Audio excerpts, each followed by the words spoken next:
Hey there folks, Santee at the Arizona Ghost Riders here. Myth versus reality, stagecoaches. Let's check it out.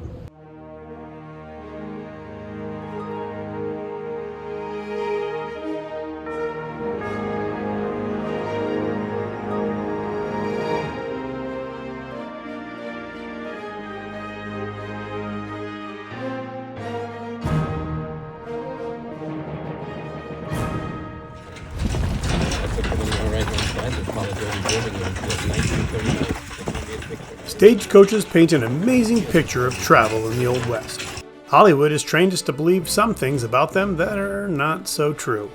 Many depictions on film show stagecoaches going across flat, well-used roads. Rarely do we see them going up and down mountains or struggling to get through mud and sand. Can I help you? How could you help me?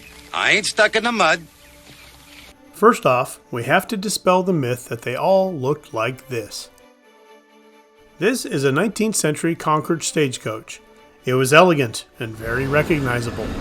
It was also more expensive than its counterpart, the mud wagon. Mud wagons had much bigger windows and canvas flaps that rolled down to keep the mud and dust out. The benefits to this down here in the Southwest would be ventilation when those flaps were rolled up. It's already an uncomfortable mode of transportation, so a little airflow would be helpful in 100-degree heat. Mud wagons aren't very prevalent in Hollywood westerns, but I have seen them a time or two. How about after I rob this, I buy you a drink? Armored stagecoaches like the War Wagon are interesting. The idea that highway robbery was so rampant that they have to build an impenetrable steel box on wheels to protect the valuables inside. It sure seems feasible, but sadly, was not done. First, a train fits that description, and they're harder to rob anyway, so why not just use one of those? Second, coach roads were uneven and went through mountainous regions. That would be very rough on the horses. Those that didn't die on the way up probably got run over on the way down. Here in Tucson, we have an excellent example of the rigors of traveling by stagecoach. Going around the point of mountain is a sandy area that took about 30 minutes to get through. Coaches all over the West had to contend with this kind of terrain, as well as mud, snow, and rocks. Frequently having to slow down to get through all of this was part of the job. We're gonna have a push. So, the War Wagon being extremely heavy would have trouble with this. Regardless, movies have had a few of these through the decades. In order to not hurt the equines, they were made of plywood painted to look like steel. This armored stagecoach is an example of when a company doesn't want to pay the money to have something they made on set shipped back to where they came from. It may look like metal, but it's actually wood. Yeah, still pretty neat though.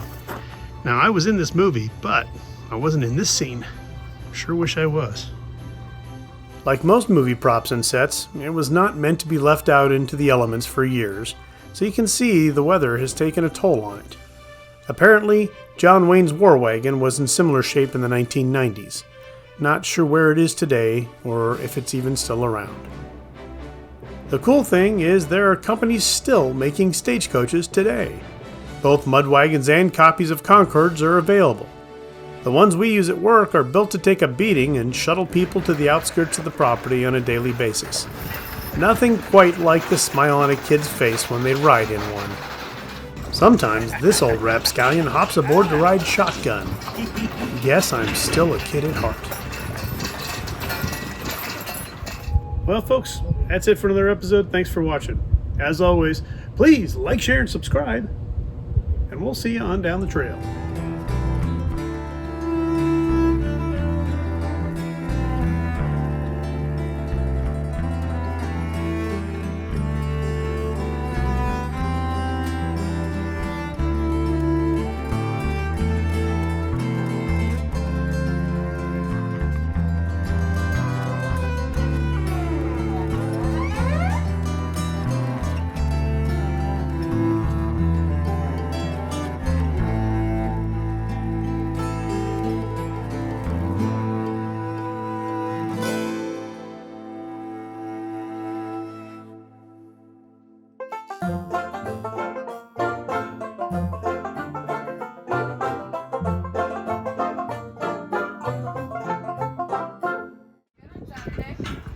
Horse walks into a bar. Bartender says, "Why the long face?" You get that? It's a good joke, right? You liked it. You didn't like it too much? All right. You liked it though, right? Okay, good. Yeah. Partner, what's the best thing you like about driving a stagecoach? I don't have to walk. You don't walk. Yep. That's the best thing about driving a stagecoach? Yep. You don't have to walk anywhere. That makes a certain amount of sense.